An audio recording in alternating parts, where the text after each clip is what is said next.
أعوذ بالله من الشيطان الرجيم. بسم الله الرحمن الرحيم. يا أيها المزمل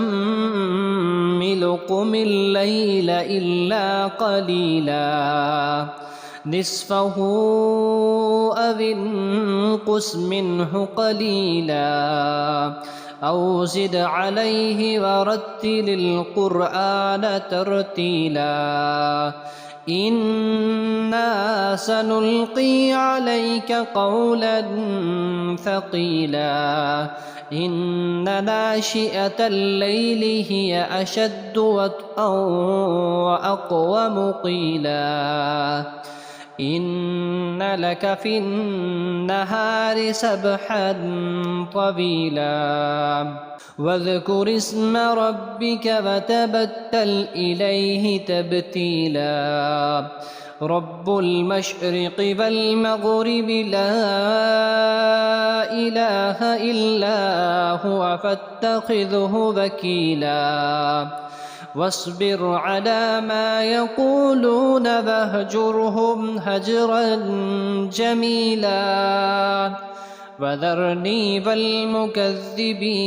أولي النعمة ومهلهم قليلا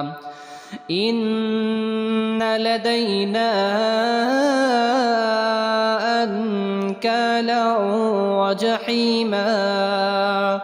وطعاما ذا غصة وعذابا أليما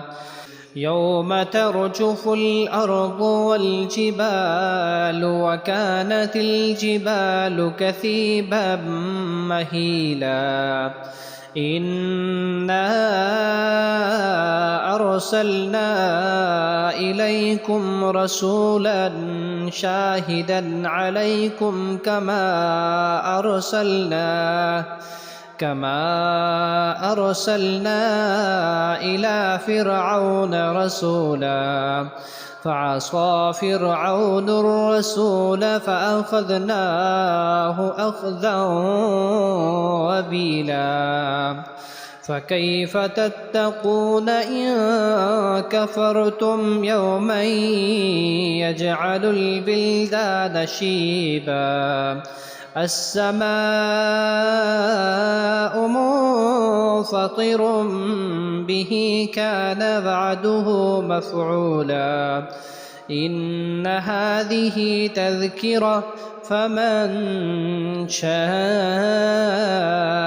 اتخذ إلى ربه سبيلا إن ربك يعلم أنك تقوم أدنى من ثلثي الليل ونصفه وثلثه وطائفة من الذين معك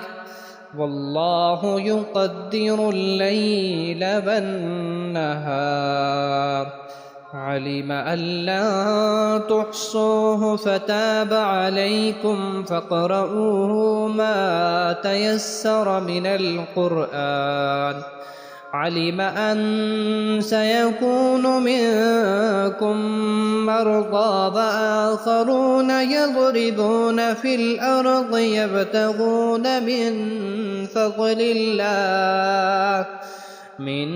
فضل الله وآخرون يقاتلون في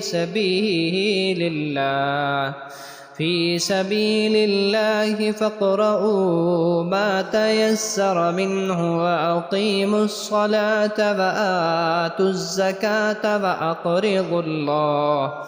وأقرضوا الله قرضا حسنا وما تقدموا لأنفسكم من خير تجدوه عند الله هو خيرا وأعظم أجرا واستغفروا الله إن الله غفور رحيم.